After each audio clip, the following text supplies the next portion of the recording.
Well, hello. Here we are again on the Celebrating Women in the Recording Industry series I created like 3 years ago. This is the third one. And today we have two amazing uh, audio professionals. Maria is a Grammy-winning engineer and producer, has worked with everybody, Ricky Martin, Mark Anthony, J-Lo, El Divo Juanes, everybody. She's one of the biggest names right now in the Latin music world. But not only Latin music, she does orchestra, she does a lot of other stuff that we can talk about today, actually. And Ali McGuire, Amac, she's an amazing engineer, vocal producer, hip hop, R&B kind of vibe. She has, the way I knew about you, Ali, by the way, was with Warren, when he did the interview with you on Produce Like a Pro. She has done live sound. She's a platinum engineer, and she has now a website show, The Pocket. Is that what it is? Well, The Pocket's a lot of things. It's a community-based organization that is also breeding a podcast, yes.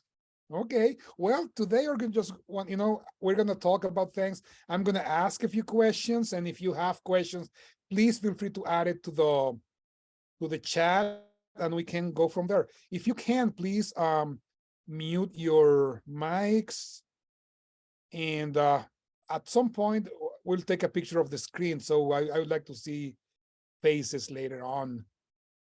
So let's begin. Let's begin with one basic question. I know you've been asked this a lot, but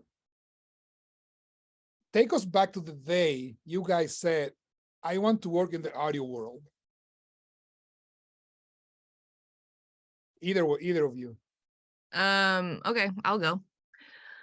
I mean, the day that my audio career began, I was actually going to college to be a journalist, and I just kind of kept failing everything, even though I was trying really hard.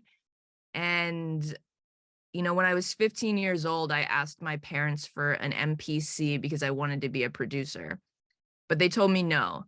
So after I got this paperback that I thought I had crushed and I failed it again, I decided in that moment that I was going to go and drop out of college without telling anybody I was going to do it. And I got in my car to leave. And I was like, man, I'm going to have to tell my parents that I'm going to do something else with my life. And I was like, oh, well, I wanted to make beats that one time. So I went back into the library of the college and started looking up production. And at that point in time, if I'm being honest, I don't think I knew what an audio engineer was. But that day I decided to go to audio engineering school, and I moved to Baltimore by myself, did a 6-month course, and yeah, the rest is kind of history. Nice. Where did you go to school? It's called the Sheffield Institute for the Recording Arts. Okay. I know Maria went to MTSU, which is why I did my master's in jazz comp. So Maria. Well, I did my master's at MTSU. So the day I figured I wanted to have something to do with audio, it was actually through my mom. I was confused on what I wanted to do upon graduating from high school. I knew I wanted to be a part of the music industry somehow, but I didn't know how, because I had been playing guitar I started playing guitar since I was 11 years old. At 13, I sort of figured out that I was kind of good singing, but none of those jobs actually were worth enough for me to go through a career. Like, I didn't just want to go for like guitar performance or singing. I never saw myself as a performer, and never as a like a full-time professional songwriter. And I was like running out of options basically, and I was also more leaning towards being a lawyer, which I'm still figuring that out till this day. And it was my mom, and she was the one who suggested, partially because she had been she had been involved with the television industry back in Colombia, where we're from, since probably the age where I was born. So she figured that, well, she said, well, you know how you're really good with technology, how you really like to gather people together and figure how to get songs and put songs together and whatnot. That's actually a role, and it's called being an audio engineer producer. And you can actually go to school for that. And I was like, what, really? So we started looking at options. By then, going to Chile seemed like a great option for me. So I started my audio engineering career in Chile, in Santiago, at the public university, which is one of the top 50 universities in the world, Universidad de Chile. And then halfway through my career, I was a little bit tired of that program because it was merely theoretical and less practical. I was doing a lot of acoustics, psychoacoustics, electroacoustics, electronics, a lot of pure engineering, which for some people might have worked, but not for me, because I wanted to be part of the music industry. So I decided to go back to my country. And in my hometown, Colombia, I found that a new program had opened up, which was a perfect blend of a music degree with enough audio engineering to come out with both. So having a music degree with an audio engineering major. And that's a program that I did. So I actually do have a bachelor in music. And after graduating from that program, I took a diploma in, it was sort of called like music management program in like business management. And after that was when I decided that I wanted to move to the US, and I found a program at MTSU, which is a 3-year Master in Fine Arts degree in audio engineering. And so I ended up going to college for like 10 and a half years or so, but it was worth it. Nice. Well, and both of you then moved away from home, of course, because Maria came from Colombia and then moved to Miami, or to Tennessee first, and then Miami. And then Ali, you moved from Philadelphia to Los Angeles. How was that for you guys, that process of adaptation, let's say, when you moved to a new place and having to find work? Well, for me, in my case, by the time I'd moved to Nashville, I had already moved. I wasn't living in Colombia. I was living in Bolivia. Then I moved to Chile. Then I moved back to Colombia. And then I decided to move to Tennessee. So by then I had already figured, and then from Tennessee, I moved back to Miami. And now who knows what. So I've already figured out to learn to adapt. And something also that was really helpful for me was on my move from Colombia to Tennessee, I was already working professionally as an audio engineer in Colombia, and mixing gave me the opportunity, and like producing gave me the opportunity to become remote. So I have been working remotely with clients since 2012. By the time the pandemic come, I was already like proficient in that matter. So that mobility has helped me a lot, and it has been like a common thread for me throughout my career. But obviously, you have to adapt to new cultures. You have to learn the ways of the towns and the peoples and everything else. But when you come with good heart and great disposition and looking forward to meeting people and networking and whatnot, it's always going to become like a new adventure. That's the way I see it. So for me, coming to LA, I was also a professional in audio. I was a front of house live sound engineer for about 7 years, touring parts of the world and the country a lot of times. So when I decided to come out here was because of the last tour I was on. I had met a mentor of mine. And, I ended up being a live sound engineer really because I ran out of all of my money and just happened to see a gig on Craigslist that was like 10 minutes away from me. They basically said, we'll take anyone who will accept $60 a night. And I was like, me, don't talk to anybody else. Give me all the gigs. So once I met my mentor on tour, she was like, look, if you want to do the studio thing for real, like you should probably put some time into LA.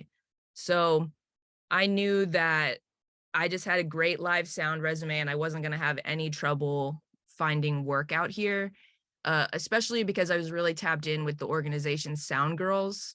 and there are a lot of them out here. So I knew I had that support in finding gigs, and especially back then, they were really live sound based, as they, are today, because they're started by Carrie Keys, so they could not be.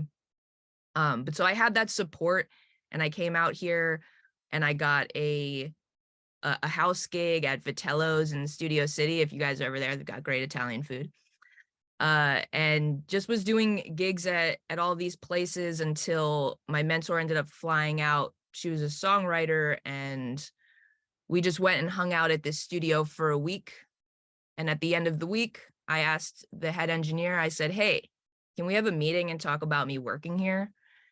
And he was like, yeah, bring your template. And if I'm being honest, at that point in time, I really didn't have a template. I thought I was a recording engineer before I came to LA, but I was just a live sound engineer.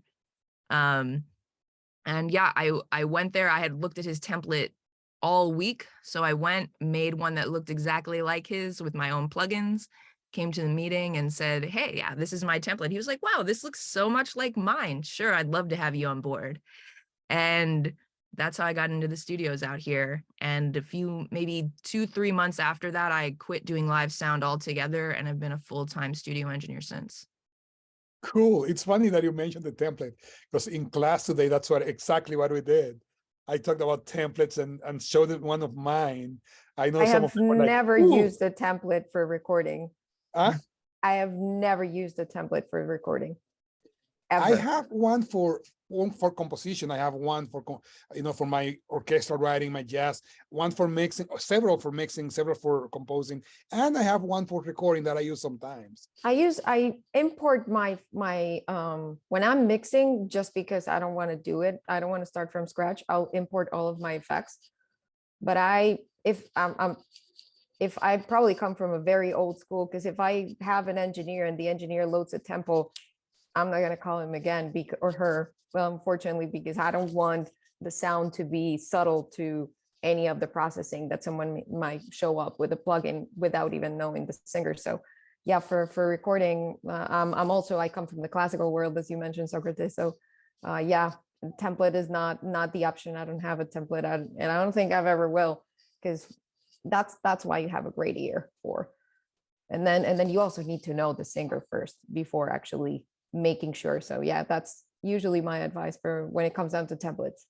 I use the template I showed them to my students today for mixing, of course. And that's exactly what I do. I never import audio. I import all my auxes, my master, my submasters, all that stuff.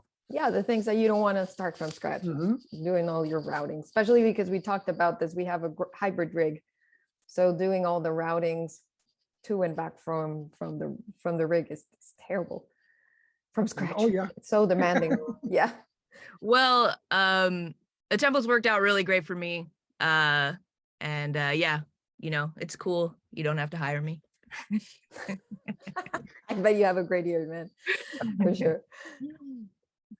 No, but I have a few questions actually. I have one question here. You can see it on the chat if you want to, by Susan. What were the habits, atmosphere that was most helpful in accelerating your learning, the most problematic? Can you repeat the question? What were the habits or atmosphere that was most helpful in accelerating your learning, and the most problematic? Maybe the one that was more helpful is I'd say probably let's put a situation, because like it can be transported to many situations or many instances. But for example, at a studio, I think a healthy habit is getting to have that human connection with the artist, especially if it's a commercial studio or when you're working with an artist for the first time. It's just spending those 5 to 10 minutes initially before jumping right into a session, just to getting to know the person, just by talking to them, asking them how they are, how their day is going about, what are their expectations from whatever they come up and want to do with you or work with you. I think that is really important because that will give you a lot of ideas about how to proceed after. For example, if the person is coming really like rushed in, I would take a little bit more of a time, just give them like a nice cup of tea or something that will calm them down, you know, because you got to get into that creative mode. And it's really hard to just like snap into creative mode. Even if they're paying you for 2 hours, 3 hours at your studio, when this is a commercial session, obviously, you need to come up with a song afterwards. If they're singing, they're performing an instrument, they're writing or whatever, they need to like snap out of whatever is happening to enter creative mode. So by watching how many of my mentors did really take that time to just know the quality of the person, I think I that was very helpful for me to understand that in the end, it's less about the tools and more about that human thing. And I'd say probably the most problematic one in my case in particular was watching other people just trying to come with like a prefixed attitude about what their job, especially like very early on in their careers, like a prefixed attitude about what their job was supposed to be instead of just trying to adapt to whatever their job was supposed to be. Why do I say this? Because many instances when you hired assistants or interns, every studio and every producer or lead engineer at that studio have their own world, right? They've created a world inside of their studio. And just because you have worked at A, B, C, and D, it doesn't mean that automatically you know how things will roll. I just literally started Socrates, I started a gig about 2 weeks ago at the Sirius XM studios where I'm going to be the lead engineer, but the bosses from New York and Washington who have been doing that for 20 years came to Miami to train me. And I assumed my role, I tried to, as if I knew almost nothing. Obviously I know how to be. I've been a broadcasting engineer in the past. I worked doing live television in Colombia and remote trucks in Tennessee, but I never worked for Sirius XM. So adapting and just being wide open to whatever they wanted me to do, and then figuring out how to be myself. I think it's the best instead of trying to just be like, this is the way I do things. And then obviously that's going to clash with the overall environment and vibe of the organization or the studio or whoever's going to be your coworkers. Definitely. Ali, what about you? I mean, that was just like, honestly, the perfect answer to the question.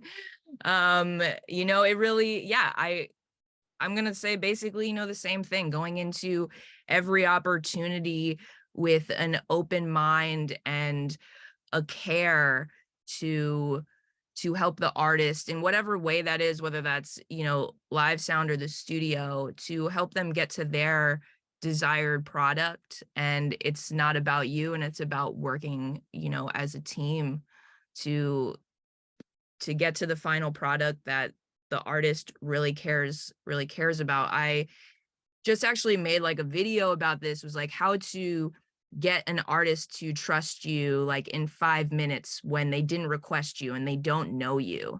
And the first thing, for me was like, you're always in the chair and you're prepared. You're not around the studio. Like, I mean, unless you're like cleaning something up or whatever, but you're in the studio and you're prepared and you checked your lines and there's no noise. There's no issue. When they come in, you introduce yourself and I'm like, hey, I'm Amac. Like, can I get you any water, tea? Do you like to sit down in the booth? What are your goals for today? Even, when somebody goes in the booth, I ask them like, hey, are there like any settings that you like to start with on your vocals so I can do what they want? Like some people have a specific reverb setting they like. Some people have a very specific auto-tune setting that they want. So just making it about them. And like when I start recording them, let them kind of get comfortable in the booth, make sure, they can hear themselves appropriately. But then when I hear something that I maybe think they could do better, I'll go on the talkback and I'll say, hey, do you think you could do that one more time? And if they say no to me, I press record right away and we're right back in. There's no nah, come on, man, please, like do it again. I think you could just like get it better.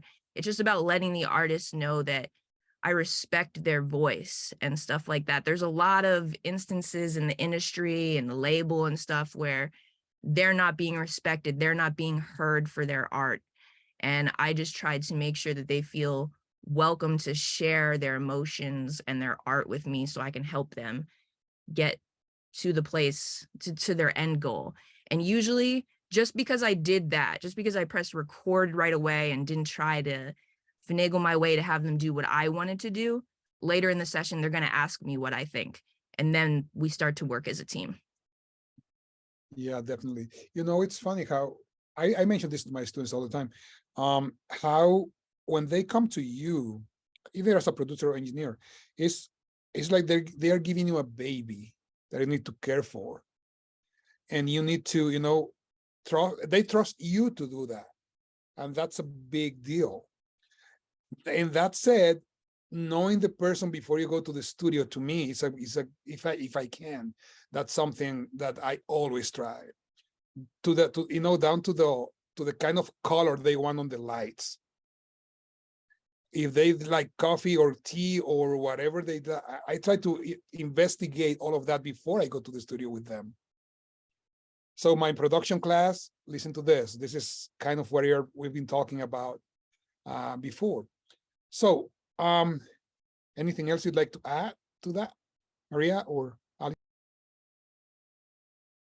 No, absolutely. I think you guys nailed it also. And yeah, that communication with the artist that Amac was pointing is so important, especially the part where she said, like, some artists, like, we don't really know who's walking into the room and what their past experiences have been. So it's really important that we as producers, engineers, we're sort of like this I always call our job like a bridge. We're a bridge. We're not supposed to be something that transforms them, or maybe in a positive way, but it has to be a sort of like a reconciliated way between both parties, right? But yeah, it's important that they feel heard, that they feel seen, that they feel like they can open up to you, because when they feel like somebody's trying to impose them, even stuff as simple as Socrates, how you were saying, the lightning, or like the mood in the environment, or sometimes people like to say, hey, you know what, I don't want to record in the booth, can I record here? There's a reason for when they're saying that. And if there's a way that us as producers, engineers, we can accommodate to what the artist wants, as I said, as we were talking, they're coming to create, they're coming to be artistic. And for us, sometimes it becomes like a procedure, like the way I don't know, we do our laundry is sort of like the way sometimes we welcome people. It's like step and repeat, right? Like rinse and repeat. And it shouldn't be like that, because we're dealing with humans, and we're dealing with emotions, with their babies, with their creations, and we should be really delicate about those. Exactly. And you know, the fact that they know that that's going to be there forever too. I mean, that's a really, really stressful moment when they say, whatever I'm singing now or playing, it's going to be there for everybody to listen to forever, especially nowadays, of course. Yeah, and also because probably the reason why they're working with you, if they have previous experience, it means that for some reason they don't want to return to whatever they had before you. So what is it that you are going to bring that's going to make them stick with you? Because in the end, when you get a repetitive client, unless it's like a session that comes and goes because it just happened for a reason, but sometimes you want that client that sticks with you. And then it becomes a point where like it becomes your exclusive client. So you also have to be really wary about, well, I wonder what happened with this person that now they're looking to work with me. How can I make it better? Yep, I agree with everything you guys said. So let's go to no more questions here. Let's go to another one for me. Let's talk about mixing approach. Some of us, I mean, Phoenix is you know, kind of close to my age, maybe.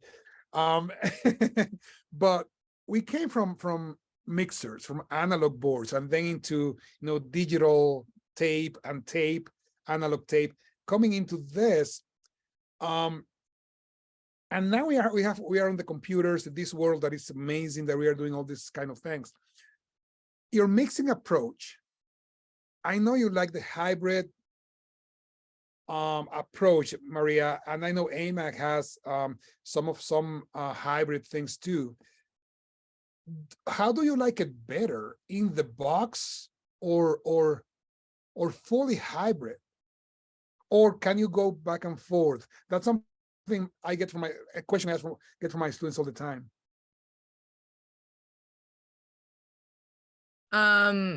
Well, I mean, I've never had the opportunity to be fully analog.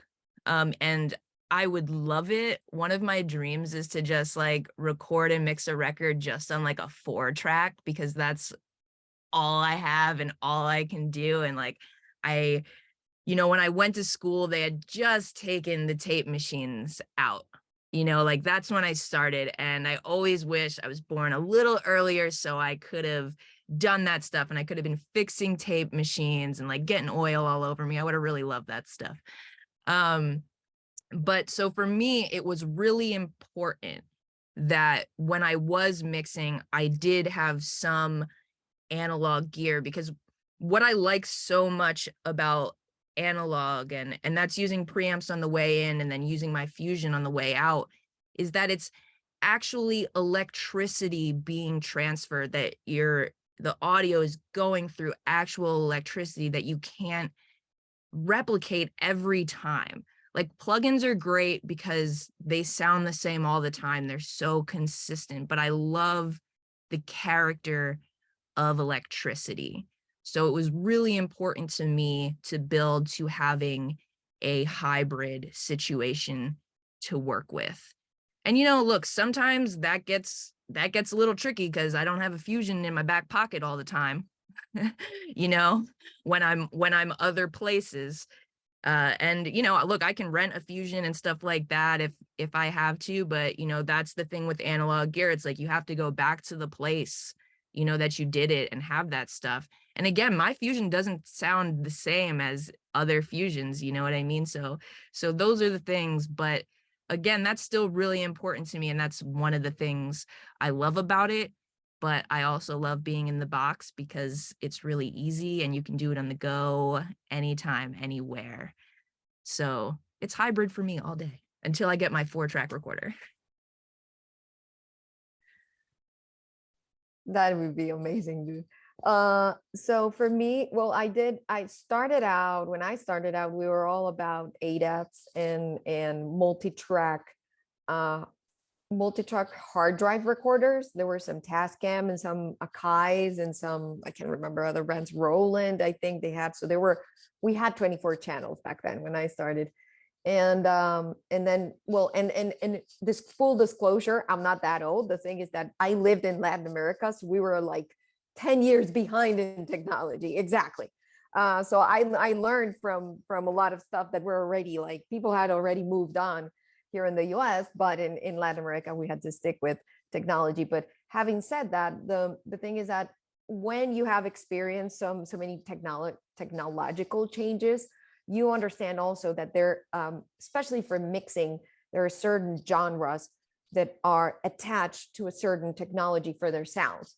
So in a previous conversation with Socrates, we were talking about how before I had one of my first purchases for analog gear, I had a dangerous summing amp, which worked really well for me while I was living in Nashville. But when I moved to Miami and I began doing a lot of Latin stuff, and it was like the peak of the reggaeton like era, and I felt like the color that specific gear was giving me did not match what my clients were expecting, because it was designed for a different purpose. So that's when I decided to sell it and actually get another piece of gear that sort of matched better the color of what I was looking for. So that partially with also being away, for example, or sometimes a client really needs something and then it's got to be turned back in like 2 or 3 days. And if I'm traveling for some reason or whatnot, if I have to mix in the box, in the end, there will be very specific clients that will judge you on which tone you use or what technology did you use to get to point A, from point A to point B. But if you provide the right emotion and with the right technicality in your mix, then nobody will ask you how you did it. That's the truth. Before, it used to be a thing where like studios, not mixers, but studios had to compete to get clients for mixing by flashing out all the gear that they had. But when it became more about the individual than the studio, people like stopped caring about those flashy, fancy lighting, and they started caring more about, is this the right person for me? Will this person provide me what I'm looking for, the mixing of my song? And I think that is eventually what you want to look for. The piece of gear that you use is just the ways to get you there, or to stop you from getting there also, because I see a lot of people using a lot of stuff, and then it's like, if you unplug all of this, you probably get the sound that you're looking for. So yeah, it's a matter of utilizing that technology, but also being conscious about the final product that you want to get from it. Cool. I hope that answers some of the questions you might have asked me before. For me, it's the same thing. I mean, for a long time, I was doing, in the box because everybody was. But I came from the analog at the point where everything was at the same time. Like we had 24 tape, ADATs, DA88s, and computer coming in. So it was at that point when everything was happening. That's where I grew up. So it was fascinating. And I had my 4-track. I had my Tascam Porta 1. But yeah, but there are engineers now that actually moved on to only in the box, like Andy Sheps, for example, and an amazing engineer who decided to, move on with the doing everything in the box, which is okay too. So question for Maria. I have one. Maria, I think you have to read this one on the chat. It's a long one. What is your experience like at MTSU? I'm looking to go into that program possibly. What should I expect from the program, coursework, and how should I best prepare? Also, could you talk about what it's like living in Nashville and what opportunities there are? Yes, absolutely. Thank you for that question. So I assume we're talking about the MFA program at MTSU. My experience was a little bit different for a lot of the students that were in the program, and partially because I was already a working professional audio engineer by the time I got into the program. So that changed my overall view of what I wanted from the program and how I approached it. A lot of people, when they jump into a master's degree, a lot of folks have just graduated from a undergraduate program, and this is important to mention. You don't need to have an undergraduate degree to actually join that MFA program, because it is designed to provide specialized education and postgraduate education, even for people that have basically used the school of life, which happens with a lot of really talented audio professionals. But there was like, my class was divided in half, or it was maybe like 60-40, where 40 of us were professional working engineers and producers, and then the 60% was just people that had just graduated from an undergraduate program, and they were still basically really raw in terms of like what they wanted. And like, as Amac mentioned, like, we have worn so many hats, and we still do wear many hats when we're working professionals, and it's really hard to pinpoint what you want, or what is it that you prefer, or what is it that you're really good at but you don't like it that much, and what gets you a lot of money. Even if you don't like it, you'll do it anyway, because our audio industry is so broad. So from the MFA program, I saw that my experience, I basically was able to move past a lot of the courses that were designed for people that really needed some sort of like matching up in terms of knowledge and catching up, I'm sorry, in terms of knowledge and theory, because they came from the school of life, or because they came from a minor degree, or they were just too young to have specific things like really dialed in. So I was able to run through those programs and maybe do something else that was more tailored for my taste or my needs. Like, for example, I took almost 4 classes of music theory, which a lot of people didn't take, but I'm a music theory nerd.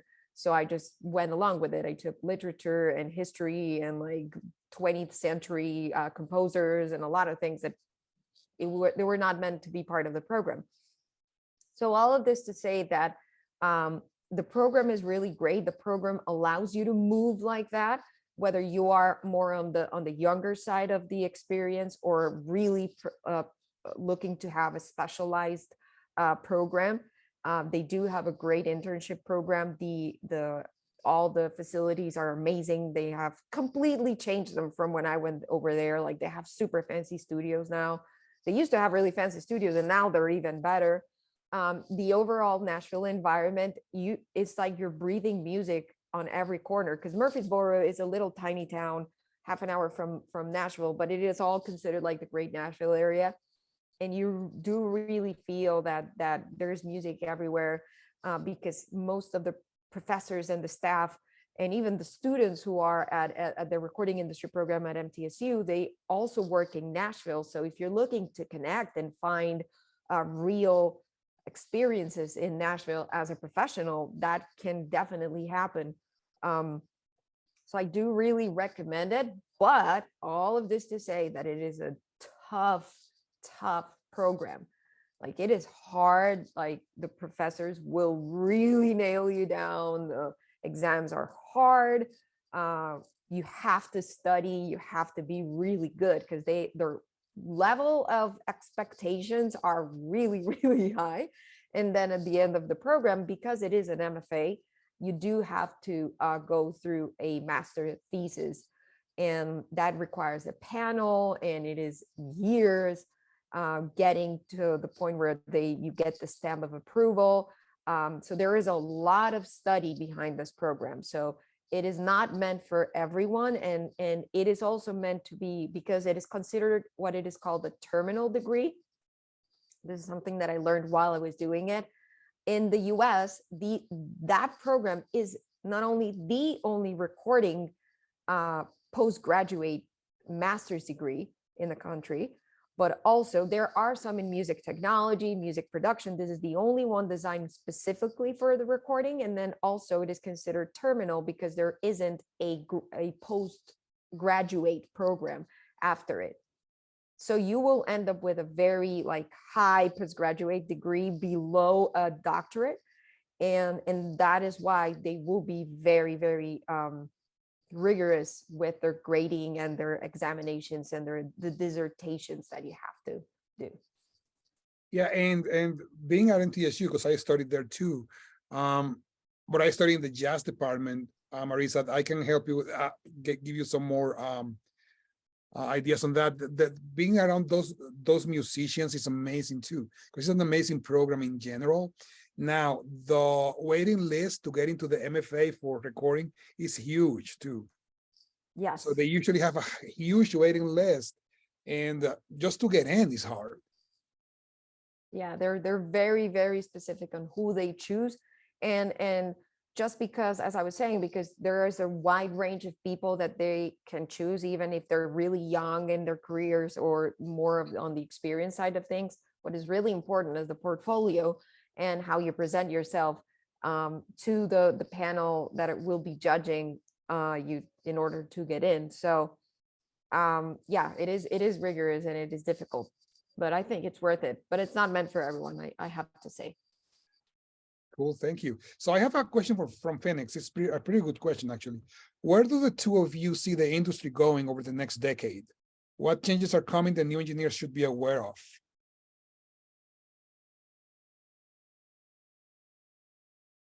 All right, sure, I'll go first.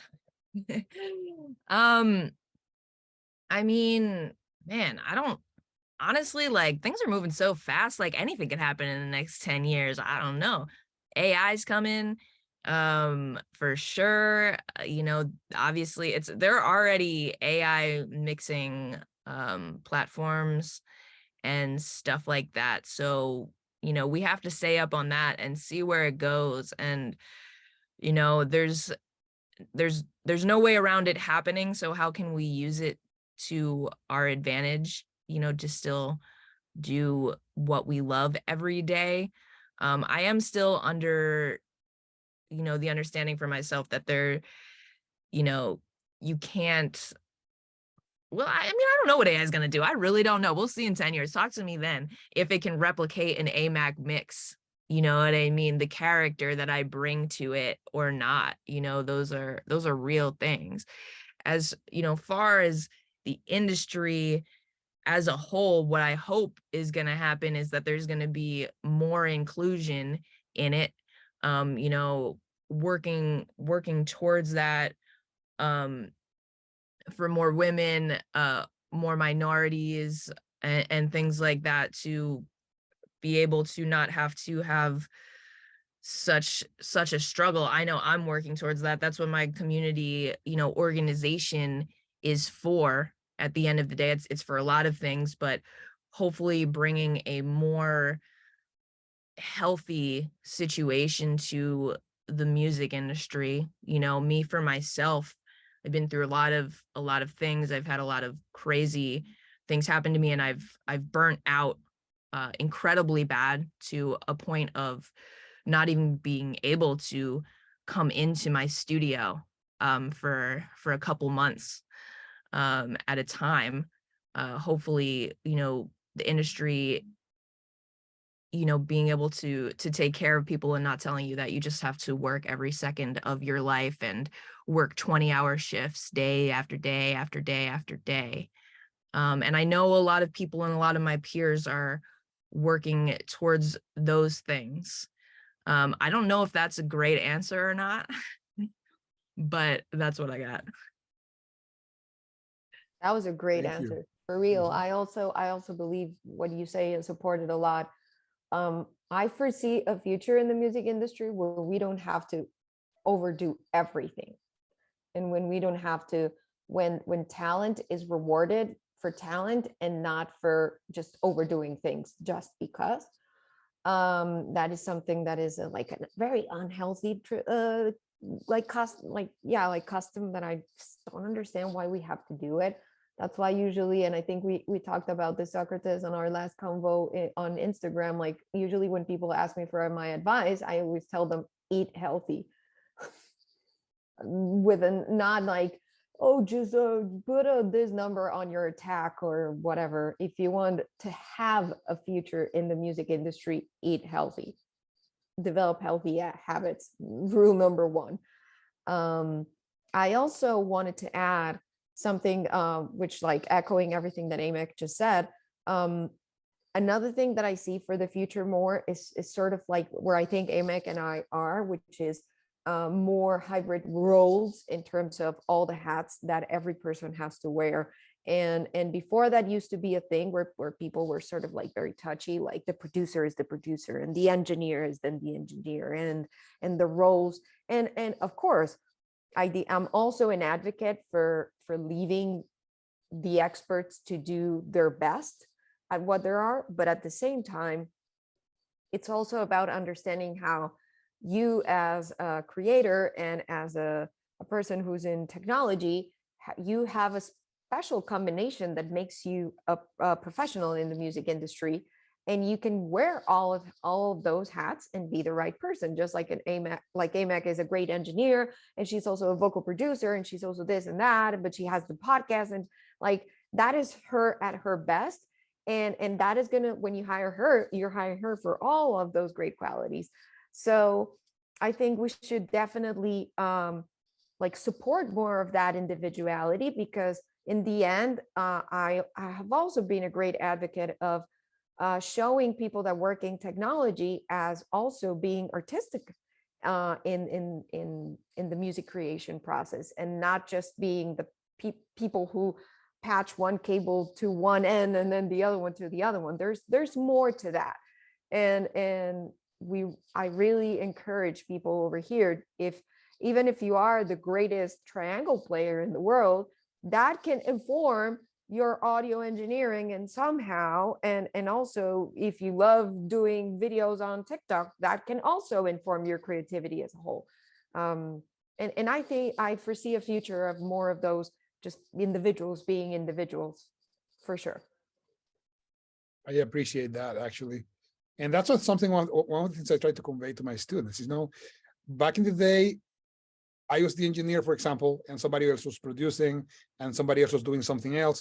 But I grew up to be like everything at the same time. And it's like a holistic approach. You are a mixer, you are the producer, you are the musician, you might be the composer, all of it. And you have to learn how to do it, basically, because that's what's happening today, and even more now, because now we have all the video stuff. We have to learn how to edit video, how to put it together, how to send it to, whatever platform, at whatever level the platform requires, all that stuff. I have another question from Ben. It was an older question. When you have a famous voice, I guess it's a singer. How does the recording process change for you? So basically the question is, how does it change if it's somebody that's famous already? I mean, it doesn't change. They're another human and another artist who is in the room, who I am respecting and communicating with about what they need from me. I mean, like, yeah, the first time I ever recorded Kelly Rowland, I was super scared. Okay. Like, I was like, oh my God. And she tested me and she pushed me so hard in that session.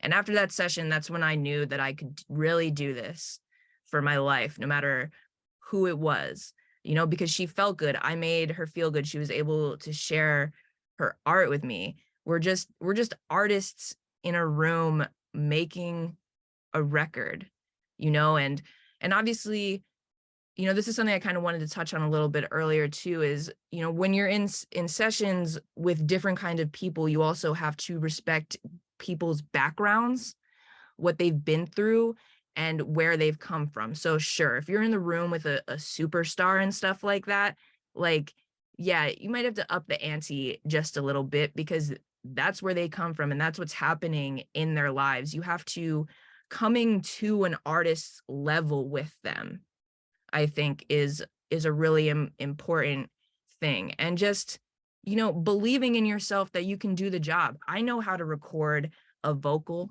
I know how to record a loud vocal, a soft vocalist, a medium vocalist, any of those things. So just making sure you're up on your craft and walking into that moment and owning it, and knowing that you got this, and that person will pick up on your confidence and your love of your art as well. And that's how you do it. Yeah, 100%. Can you imagine recording her? That must be amazing. But then the other thing that I would totally, you will have a 5-minute freak out moment, and then you're like, crap, I'm here. I don't want to burn this bridge right away. That has happened to me before, like recording Mark Anthony. The guy walks into the studio and he's like, check, reverb, where's my reverb? And I'm like, and then I'm like, hold on, this guy's Mark Anthony, but I know how to set a reverb. And then I was able to move on. Definitely yes to all of that. And also, every time I've had to record like an important voice and somebody that's well distinguished, I also try to reach out to their engineer, who's their more trusted source, or their management, or someone who knows them, because most likely they will come with, they will demand a rig, a specific vocal chain that you have to get in order to move on with the session. Or if they don't demand it, most likely because they are expecting to hear something as they have always heard it in the past, even if you are super incredibly like talented, gifted, and whatnot, if they are used to hearing their vocal on a very specific way through a very colored amp or a very preamp or very colored microphone, I mean, they will not try to be like, okay, I guess I'm at a different studio, so my voice is gonna all of a sudden sound different. No, that they've built a career out of that color, out of those conditions. So I've always tried to like reach out to whoever can let me know that information, so I come prepared. And if I, for some reason, like for example, every time that Jennifer Lopez has to record at the studio, like we're freaking out because she demands for a C800, which are very uncommon here in Miami, a Sony C800 mic, and she also demands for a CL1B compressor, which are also very uncommon in Miami, believe it or not. They're very common in LA, very common in New York, but not in Miami. Very few people have them. So we have to, every time she comes and she demands like a very specific, like not the brand new ones, but the older ones. So we have to go about this mission to find the freaking C800 and the CLB1, just CL1B, sorry, for Jennifer, because she's coming into town and that's exactly what she wants and what she requires, and that's it. So we have to go about that. There's no way around it. Yeah, I remember the first time we recorded Julio Iglesias. Some of you might not know that name, but he was kind of Frank Sinatra in the Latin world. Yeah. So the first time we recorded him, I remember looking for one particular Fostex set of headphones for hours because that's what he wanted. We didn't have it in the studio. We needed to search every studio in the city to find one of those. And then he came with his prepared C12. I mean, that was the mic he used. It was like, this is my mic, put it there. Cool, let's do that. Now, another thing is, Ben, I think if you are there to do that job, it's because somebody trusts you to do it at that point. And you have to trust yourself at that point. I know it's freaky. You can freak out for, like Maria said, for a few seconds, and then, or Ali said too. And then, we are here to do the job. You are hired to do it because there's a reason you are there. I mean, if they hired you, you are there because you can do it. So I have one more question for Maria again. What is in a great portfolio? Going back to MTSU, I guess. Oh, I think it's a matter of just showing the best that you can do. It doesn't matter. I mean, eventually for all of those programs, you have to submit like an essay talking about your personal preferences and talking about your career and what you've done and everything else. So have the portfolio speak the best of your music creation or not creation, but whatever you do, whatever your role is, just having that portfolio represent where you're coming from. And sometimes it takes a little bit of reading, especially in the situations I've been in that instance where as a professor myself, I've had to be in these panels and I hear something, and if I had heard it out of context, unknowing of who was delivering this and the reason why they were delivering that portfolio, then I would have said this is not good enough. But maybe when it comes attached to an explanation and an essay that you usually have to deliver, and it just says out like, yeah, I was part of this recording, which for someone who doesn't know, it may sound like a not such a very good mix, but in the end, what if that person was just being a great bass player behind that record and I was judging it for the audio quality? You know what I mean? So just preparing something that will definitely speak for itself, but also speak for yourself as whatever you want to show yourself as a music creator. Thank you. We have about 5 minutes left. So I have one question from Simon and one question from me. For both of you, what is your preferred DAW for recording? Pro Tools. Yeah, that's the end. Yeah, if you want to be recording and mixing music, like it has to be Pro Tools. Yeah, it's just the way to go, even when with all of the unimaginable bugs, infinity bugs that it comes with, So many. so many bugs. It remains the standard. And also I personally prefer it because it's the one that I am fastest at. And I, like I said, I'm sorry. Oh, I was gonna say I would agree. I would agree with that. You know, it's the one I know, but Pro Tools was like designed for engineers. You know what I mean? Ableton was designed for people who are playing live music, DJs. You know what I mean? Pro Tools was made for what we're doing. And I agree with that too. Simon, what I've mentioned before, I mean, what I tell you guys to do is, if you are a composer, I compose in Digital Performer or Logic usually. Digital Performer almost all the time, but all of my mixing happens in Pro Tools. And what I suggest is for learn one for whatever composition you are doing, and then Pro Tools. But Pro Tools is always one of them, because probably 95% of the studios in the world will have Pro Tools. And if you have to collaborate with anybody, it will probably be a Pro Tools kind of deal. That's why it's so important. By the way, as you know, we'll be the only institution in Colorado to be able to certify in Pro Tools beginning next semester. Nice. So that's something that's going to happen for you guys. One last question, and then we are done for the day. Advice to future engineer producers, particularly girls. Well, my biggest advice is, one, just know that you can do it. You're going to be scared a lot of the time. I was still scared 2 days ago when I went to a session. Not scared, but I was nervous. And I'm nervous because I care about what I'm doing, and I love it so much.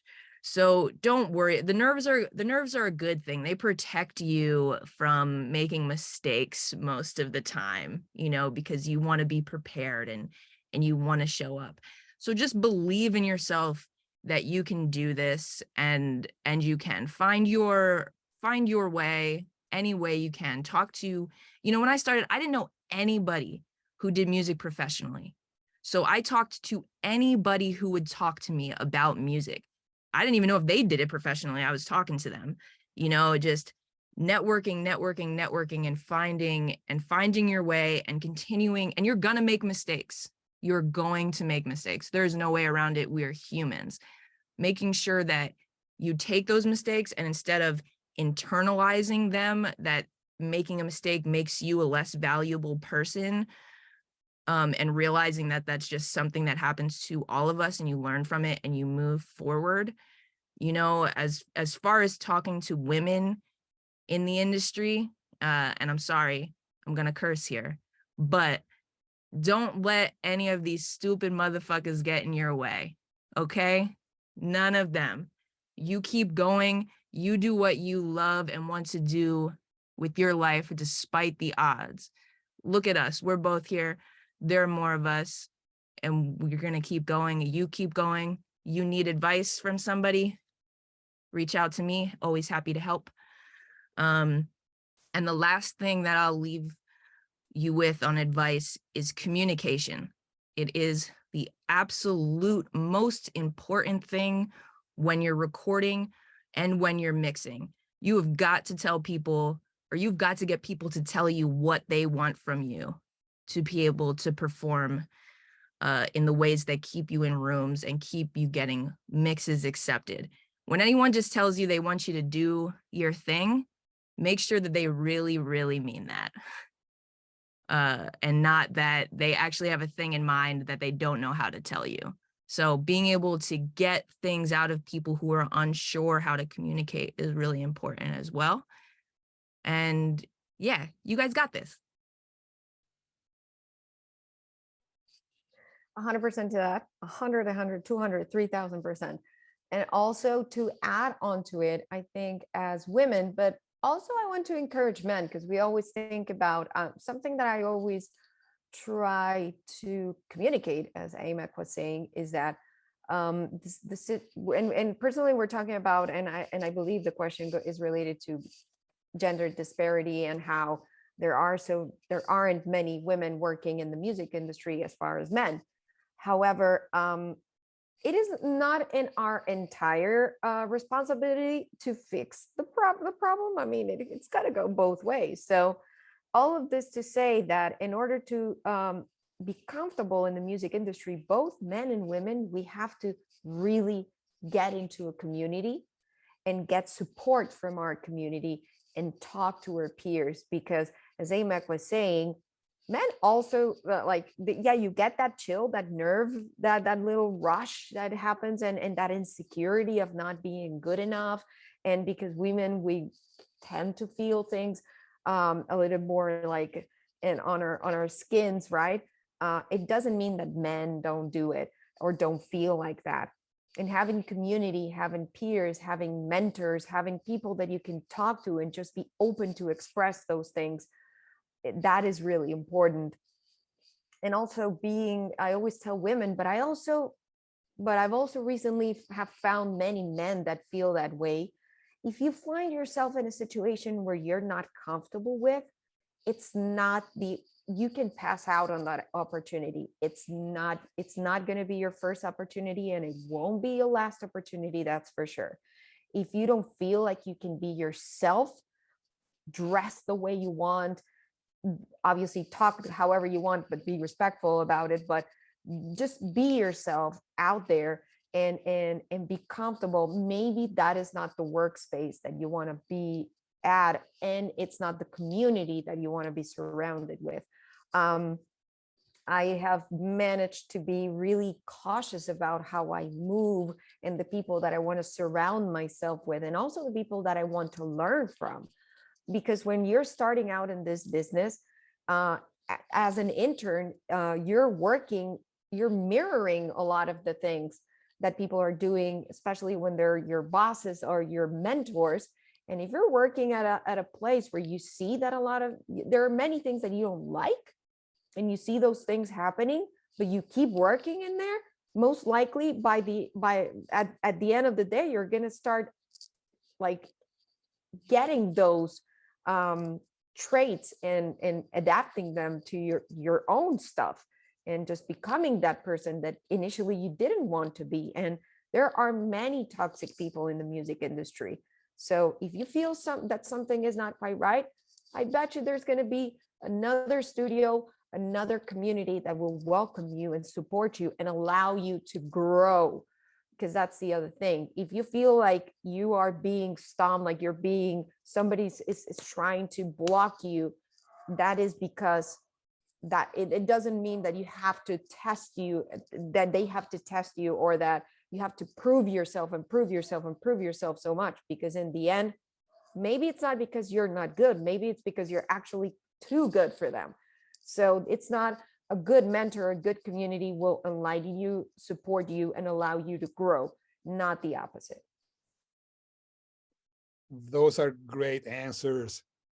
Well, ladies, thank you very much for being with us. This has been great. I hope all of you guys enjoyed this conversation. Like I said before, this will be on my YouTube channel, and I'll send it to both Ali and Maria. You can use it too. Thanks to UNC for sponsoring this, of course. And thanks for all of you for coming and being with us for about an hour. Ali, Maria, thank you very, very much. Thank you. This was so great. Hope to see you soon again. Thanks to all. Bye-bye.